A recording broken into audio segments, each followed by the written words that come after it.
राष्ट्र सर्वप्रथम, राष्ट्र सर्वप्रथम, राष्ट्र सर्वप्रथम, राष्ट्र सर्वप्रथम। राष्ट्र सर्वप्रथम की बात कार्यक्रम में आप सभी राष्ट्रवासियों का हार्दिक स्वागत। दिल्ली के मुख्यमंत्री अरविंद केजरीवाल और पंजाब के मुख्यमंत्री भगवंत मान ने झारखंड के मुख्यमंत्री हेमंत सोरेन से दिल्ली के संबंध में केंद्र सरकार द्वारा अध्यादेश के खिलाफ समर्थन के लिए मुलाकात की। इस अवसर पर दोनों ही पार्टियों के वरिष्ठ नेता भी उपस्थित रहे।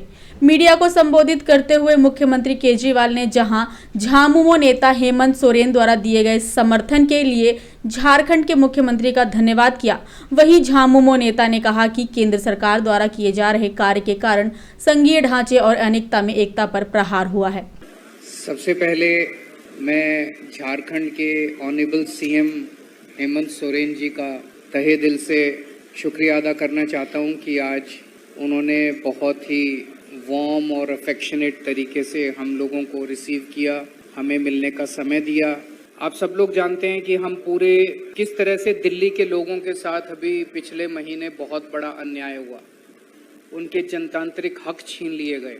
सुप्रीम कोर्ट ने बहुत क्रांतिकारी फैसला दिया। सुप्रीम कोर्ट ने कहा कि दिल्ली के लोग जो सरकार चुनते हैं उस सरकार को काम करने के लिए सारी शक्तियां प्रदान की जा रही हैं, लेकिन 11 मई को सुप्रीम कोर्ट ने आदेश पारित करके वो सारी शक्तियां दिल्ली के लोगों को वापस, दिल्ली की चुनी हुई सरकार को, कि दिल्ली के लोग जिस भी सरकार को चुनेंगे, चाहे इस पार्टी की चाहे उस पार्टी की, उस सरकार को काम करने के पूरे अधिकार होंगे। 11 मई को ये ऑर्डर आया और 19 मई को 8 दिन के अंदर 19 मई को रात को 10 बजे रात के अंधेरे में सरकार ने अध्यादेश जारी करके सुप्रीम कोर्ट के आदेश को पलट दिया। दिल्ली के लोगों के अधिकार छीन लिए गए और दिल्ली के लोगों को बिल्कुल एक तरह से जनतंत्र के अंदर एक बेदखल कर दिया गया, पूरी की पूरी दिल्ली के 2 करोड़ लोगों को। अब ये जो अध्यादेश जारी किया गया है ये संसद में आएगा, संसद के मॉनसून सेशन में। तो बीजेपी की लोकसभा में तो बहुमत है, लेकिन राज्यसभा में बीजेपी के पास बहुमत नहीं है। उनकी 93 सीट्स हैं 238 में से। तो अगर नॉन बीजेपी सारी पार्टियां इकट्ठी हो जाएं तो इस अध्यादेश को हराया जा सकता है, इसको बिल को हराया जा सकता है। ये बात केवल दिल्ली की नहीं है, ये बात इस देश के जनतंत्र की है, फेडरल प्रिंसिपल्स की है। आज ये दिल्ली के लिए ऐसा अध्यादेश लाए हैं, कल ये ऐसा ही अध्यादेश झारखंड के लिए ला सकते हैं, राजस्थान के लिए ला सकते हैं, पंजाब के लिए ला सकते हैं, हरियाणा के लिए ला सकते हैं, तमिलनाडु के लिए ला सकते हैं। ये तो एक तरह से देश की आजादी की बात है कि जनता सरकार चुनती है और सरकार के पास जनता के सपने पूरे करने के लिए, उनकी जरूरतों को पूरे करने के लिए सारे अधिकार होने चाहिए।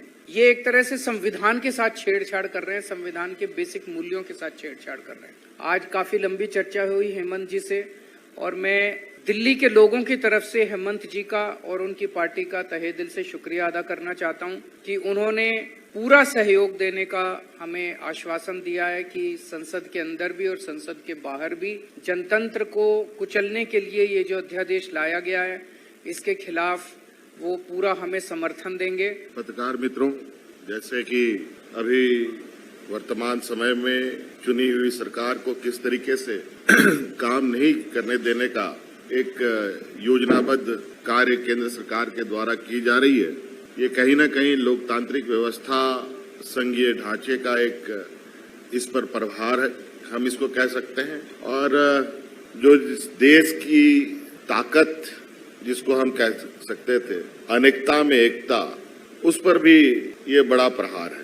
आज इसी कड़ी में विभिन्न राज्यों से होते हुए बड़े भाई केजरीवाल जी यहाँ आए हैं, मान साहब भी, पंजाब के मुख्यमंत्री भी यहाँ उपस्थित हैं और इस विषय पर सभी राज्यों में चर्चाएं हो रही हैं। दिल्ली के अंदर झारखंड के भी लोग हैं, बिहार के भी लोग हैं, यूपी के भी लोग हैं, केरल के भी लोग हैं, महाराष्ट्र के भी लोग हैं। इस तरीके के निर्णय से आने वाले समय में पूरे देश पर असर डालेगा। इसलिए मैं चाहूंगा कि केजरीवाल जी ने के ऊपर जो चीजें थोपने का प्रयास हो रहा है, इस विषय पर राजनीतिक तौर पर भी और कानूनी तौर पर भी इस लड़ाई को लड़ने की आवश्यकता है। और इस विषय पर इन्होंने जो अपना कदम बढ़ाया है, इनको मैं चाहूंगा कि ये अपनी मुहिम में सफल हों ताकि ये लोकतांत्रिक व्यवस्थाएं बची रहे। धन्यवाद। आज हम इस कार्यक्रम में आपसे विदा लेते हैं। आप अन्य खबरों के लिए बने रहे। राष्ट्र सर्वप्रथम, वंदे मातरम, जाग उठा है भारत। राष्ट्र सर्वप्रथम